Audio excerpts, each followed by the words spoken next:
Ano po yan po? Tungkol saan? Okay, first question, Prof. Prof, kasi ang nangyayari, marami nang nangyayari na, na mga rally, pero hindi nakikinig parang hindi nakikinig si Pangulong Ferdinand Marcos Jr. Sa tingin niyo, Prof, anong nakikita niyo magiging kahinatnan ng ating bansa if the administration continues to, hindi pakinggan yung taong bayan? Well, nakakalungkot yun kasi ang mandato niya galing sa taong bayan. So kung hindi niya pakikinggan ang hinaing ng taong bayan, magkakaroon ng rallies at sa ating kasaysayan, nakita naman natin na nangyari, yung rally na every Friday or periodical, lumaki na lumaki. So sana hindi niya hintayin na lumaki, sana i-address niya yung dapat nagawa niya ng solusyon. Kasi isang taon na yung mahiya naman kayo, pero wala tayong nakikitang nakukulong o na-identify ang mastermind. Saan ka naman nakakita ng Blue Ribbon Committee na 4 na chairperson in 11 months? So halata mo na talagang may cover up. Kaya ba sa tingin ninyo patuloy na bumababa, sumasadsad yung ratings, yung trust and approval ratings ni BBM? Oo, alam mo yung approval kasi kung paano niya ginagawa yung katungkulan niya. Governance yun. Nakita natin, dumaan ang summer, wala tayong infrastructure activities, hindi umiikot ang ekonomiya kasi dapat ang gobyerno ang mag-lead yan, mag-pump prime. Yun yung approval. Yung trust ay napakahalagang metric sa pag-measure ng isang leader. Kasi kung hindi ka pinagkakatiwalaan, kahit anong sabihin mo, hindi pakikinggan ng tao. Yung approval, madali mo yung magawa eh. Magkaroon ka ng series na picture na blitz na pinapakita kung ano-ano activities. Pero yung tiwala, mas malalim yun. Mahirap yun imbentohin. Prof, ano po yan po? Tungkol saan? Okay, first question, Prof. Prof, kasi ang nangyayari, marami nang nangyayari na, na mga rally, pero hindi nakikinig parang hindi nakikinig si Pangulong Ferdinand Marcos Jr. Sa tingin niyo, Prof, anong nakikita niyo magiging kahinatnan ng ating bansa if the administration continues to, hindi pakinggan yung taong bayan?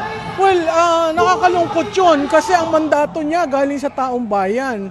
So kung hindi niya pakikinggan ang hinaing ng taong bayan, magkakaroon ng rallies at sa ating kasaysayan, nakita naman natin na nangyari, yung rally na every Friday or periodical, lumaki na lumaki. So sana hindi niya hintayin na lumaki, sana i-address niya yung dapat nagawa niya ng solusyon. Kasi isang taon na yung mahiya naman kayo, pero wala tayong nakikitang nakukulong o na-identify ang mastermind.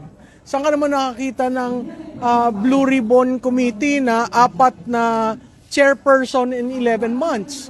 So halata mo na talagang may cover up.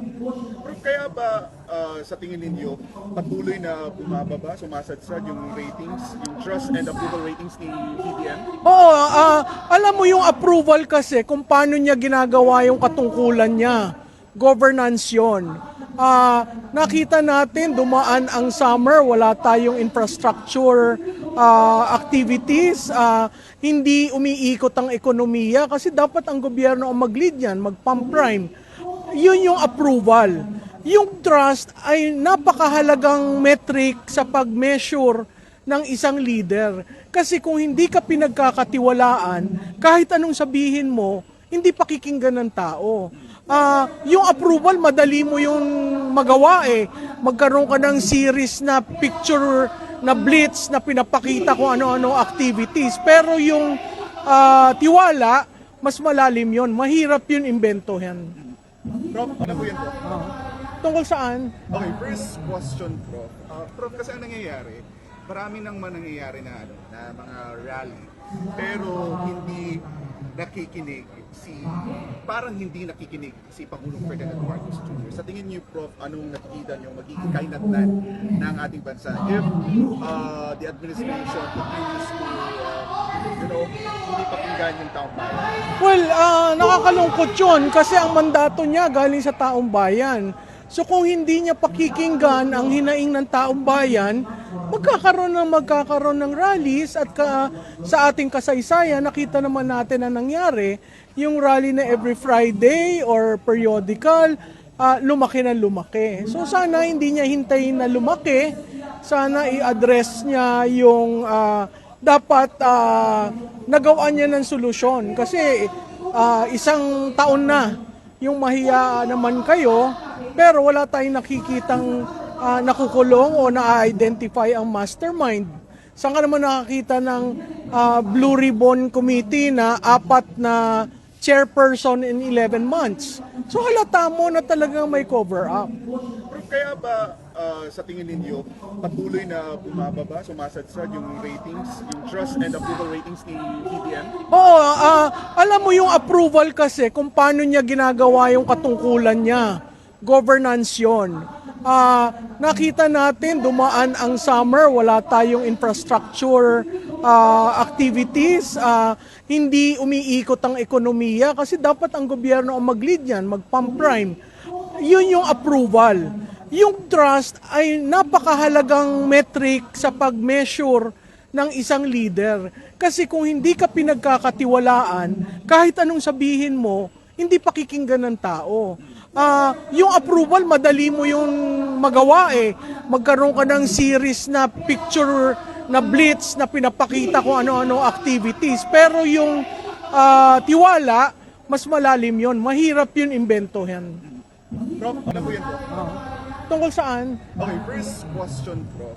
Prof, kasi ang nangyayari, marami nang nangyayari na mga rally, pero hindi nakikinig parang hindi nakikinig si Pangulong Ferdinand Marcos Jr. Sa tingin niyo, Prof, anong nakikita niyo magiging kahinatnan ng ating bansa if the administration continues to hindi pakinggan yung taong bayan?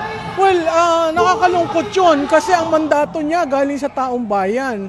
So kung hindi niya pakikinggan ang hinaing ng taong bayan, magkakaroon ng rallies at sa ating kasaysayan, nakita naman natin na nangyari, yung rally na every Friday or periodical, lumaki na lumaki. So sana hindi niya hintayin na lumaki, sana i-address niya yung dapat nagawaan niya ng solusyon. Kasi isang taon na yung mahiya naman kayo, pero wala tayong nakikitang nakukulong o na-identify ang mastermind. Saan ka naman nakakita ng Blue Ribbon Committee na 4 na chairperson in 11 months? So halata mo na talagang may cover up. Pero kaya ba sa tingin ninyo patuloy na bumababa, sumasadsad yung ratings, yung trust and approval ratings ni BBM? Oo, alam mo yung approval kasi kung paano niya ginagawa yung katungkulan niya. Governance yun.